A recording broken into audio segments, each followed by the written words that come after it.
Fatima wants ZAC to talk to Karen when they bring up marriage. Hayden looks like he falling right into Fatima's trap.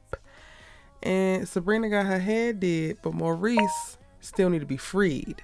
What's good, y'all? It's your good sister Erica Vane coming to you right here on Erica Vane TV with another Sistas video. And in this video, we're going to do a preview for episode 13 from season 5. If you're new here, hit that subscribe button and turn on your bell notifications so you don't miss out on any of my Sistas videos as I break down the series week to week every time we get a new episode, as well as have dope conversations with my amazing community, the real ones, regarding the things that we're seeing with the storylines. And again, you're not going to want to miss it. You have found your tribe.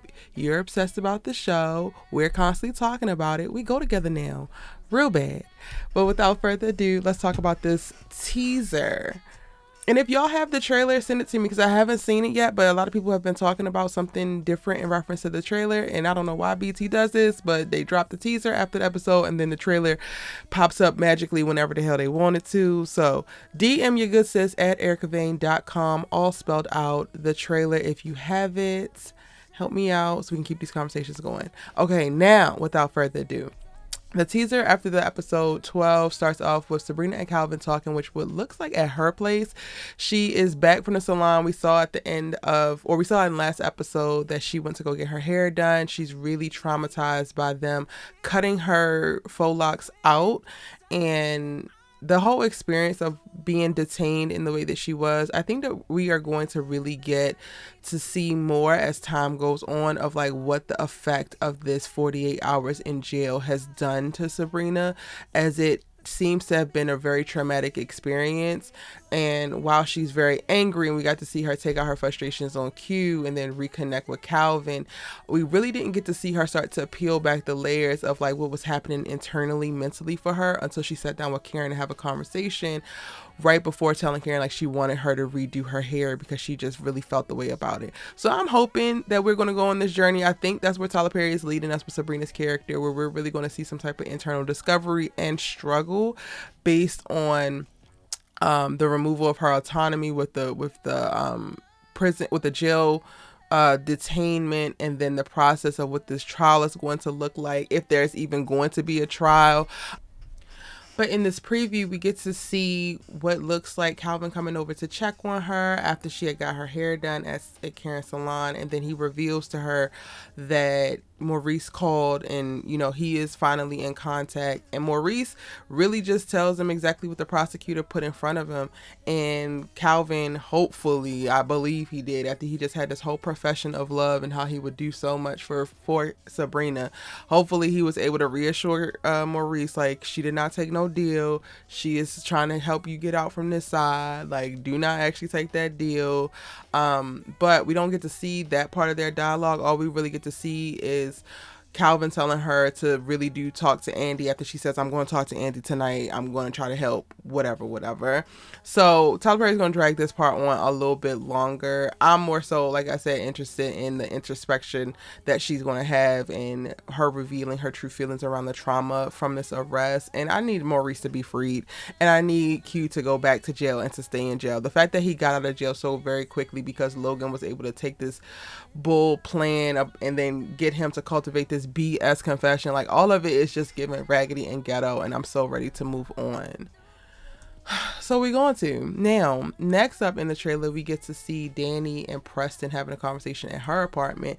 And this is because what? She invited Preston to stay because what? She low-key using him for protection and for safety and for a little bit of comfort. However, somebody revealed to him that she actually hit a person with her car, and she has been avoiding giving Preston any type of explanation for why her house is tore up or why she might be responding the way that she did. They didn't have sex the night that they slept in the same bed together, and there are certain things that are very clear signs of the trauma that she experienced with Jonah that night, but again, she's hiding it, and Preston is not going to let that go. Like, Preston, one, has always been very perceptive, but now that he's been given another chance to come back into her life, and then knowing that the struggles that they had and her feeling unseen and him not doing enough work in reference to what it takes to be with a black woman, he's going to be even more perceptive now, and he's going to be inquisitive, asking questions. And he is like, girl, you hit somebody with your car. What was actually the circumstances around that? Are you okay? Why did you feel the need to do it? You aren't remorseful for it? Then that must have mean that they deserved it. What did they do to you? Now I got, like, all of those things are probably running through this man's head, and I cannot wait to see it, because I need Daniella to release. I need Daniella to come clean about everything. She has so much held on aggression, anger, frustration, I think a little bit of disappointment, maybe some regret, and we don't get to see any of it because she's too busy high or cracking jokes. And I think that this is finally Danny's time to walk into an era of her, like, black girl release, black girl find yourself, black girl allow yourself to be loved and gain support. And I need her to embrace that, like, truly. I don't want to see anything else. I don't want to see anything else trivial from Daniella's character. It's time to get down to the meat and potatoes. Now, mind you, she's going to take a bit. She's not going to come clean about everything. He might have to pull some things out of her. I'm perfectly fine with it. But as long as he's able to pull and some of the things start to trickle out, that's what I want to see. I don't really care to hear anything else about the amount of weed that she wants to smoke, the men that she wants to sleep with, and the fact that she hates her job. Like, okay, but like, let's talk about the things behind those things, because those things only manifested because you're unhappy in your life, girl. And let's get down to the nitty gritty. And then, y'all, the next scene, we get to see Fatima divulging to Andi about her plan to get Hayden seduced and taken advantage of as some type of backwards revenge. And I love Fatima like the next girl. You know, she's very cute. She's very smart. She comes from a certain ilk of people, and she pulled herself up by her bootstraps. She has polished herself off, and she's really created herself to be the woman that she wants to be. And I love that for her, and I love that for us in reference to being able to see her. But everything about this I'm trying to get Hayden seduced storyline gives, one, it's a little bit too late in the game for that. He's done too much for this to be your response. And two, it gives so,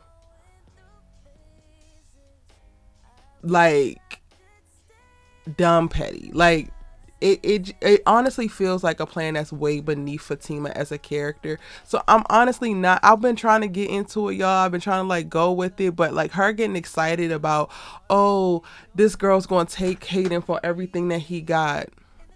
Girl, he don't got much except for his hate for black women. I mean, he might have a little bit of money, but also like, we need a more permanent solution. This is given, I'm just trying to play games. And for so long, Fatima was one of the very few characters in this universe that wasn't about no games, wasn't playing with none of these people. And now all of a sudden she's getting excited and giddy, and like her eyes are lighting up about playing some games with Hayden. I don't know, y'all. It's not giving for me anymore. And like, I realized that in watching this preview and her divulging this to Andi. Like, one, y'all need to do more work at this law firm. And two, why do you feel the need? If this is your plan, you need to keep it to yourself and take it to the daggone grave, girl. Because like, you telling Andi is going to do absolutely what?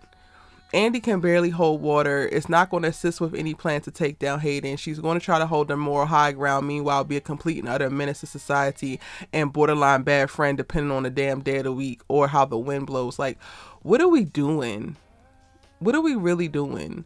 Like, Fatima, you have taken on every single one of ZAC's battles. So you're fighting that. You're dealing with your own demons and still processing, you know, your healthy release of Ian and the circumstances that happen within that relationship. You're walking into this new relationship and ZAC is trying to pressure you to be married. Like, there's so many other things for you to think about other than Hayden.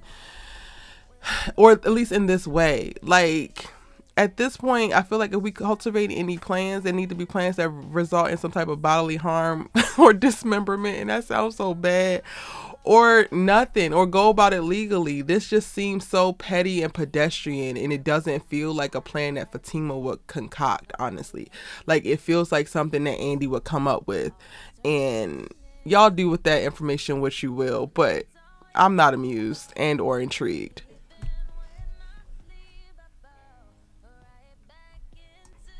Now, that's not to say I'm not going to enjoy the scenes in which this actual plan is playing out, because the follow-up scenes to her speaking with Andi is literally Hayden talking to Tamara and she's inviting her back to his place, yada, yada, yada. I am going to enjoy the scenes of Hayden getting played, especially for him to be such an incel and to be such a quick work in reference to all this girl had to do is tell you that you're handsome, smile at you a little bit, bat her eyes, and now you're giving very much so putty in her hands. Sir, you should really reconsider what you're doing with your life, because being a menace is not it. You're too easily manipulated. But I just also feel like Fatima shouldn't be the one, again, exacting this plan. Then we're taken right to the thing that should be the top of her focus and conversation. Like, she is back at home at the end of this preview talking to ZAC, and ZAC's like, I just really want to marry you. And she's like, well, you need to talk to Karen first. And clearly they have cut out plenty of words in between. I don't think that was her response to him saying that. But she is serious about them needing to sit down and have a conversation and establish like what this co-parenting situation is going to look like, as they should, how their lives are going to be, and how they plan to navigate it, because if you don't plan, you going to plan to fail, basically. And ZAC is just focused on, he just wants to marry her like right now, and I really need him to calm down. Like, sir, you're not ready to be a husband. There's so much work that he needs to do on himself. And the fact that he, every single episode, is running around, baby, baby, baby, please marry me, after I just proposed 2 seconds ago and lost my mind and did not show up for you emotionally in one of the most tumultuous releasing things that you have ever gone through. It's like, ZAC, get your together, sir, because this is not it and you are not ready. And that is okay. That is why you have time. That is why y'all are in a relationship. Y'all are now living together. What else do you want this girl to do in this one moment? Because she has dropped everything. She's given up her apartment. She's moved in with you. She's accepted your engagement. Relax. Please, relax. Because at this point, it's given very much so too desperate. And I just got to keep her, and you're not actually doing the things that you need to do as a man to be the solid man that you really need to be for her. And I feel like he's really distracting himself with the idea of completing the next task. Like, okay, check mark, engaged. Now I got to get married. Now I got to impregnate her. And it's like, sir, there's so much things that happen in between there. You need to actually focus on the real, because all this little checklist of yours, it's not going to work for us. It's really not going to work for us. And those are my thoughts, y'all. Let me know yours in the comment section down below. Hit that like button if you liked the video. I think you did, because you watched it all the way to the end. And if you watched all the way to the end and you have yet to subscribe, I think that you should do so now, because we is friends and you like the content and you don't want to miss when I post additional content. Once I get the trailer, y'all, I will do another video to talk about that, if I get it before like next Wednesday when the next episode comes up. And then also drop any ideas or questions that you have for additional videos, because I will post a video talking about specific storylines. Do y'all want to hear about why I feel like ZAC needs to calm down on this whole marriage talk? Do you want to hear about where I think Danny's storyline could go in reference to her introspection and release and surrender? If so, drop that or whatever else you're thinking in the comment section down below, and I will see you in the next video. Bye.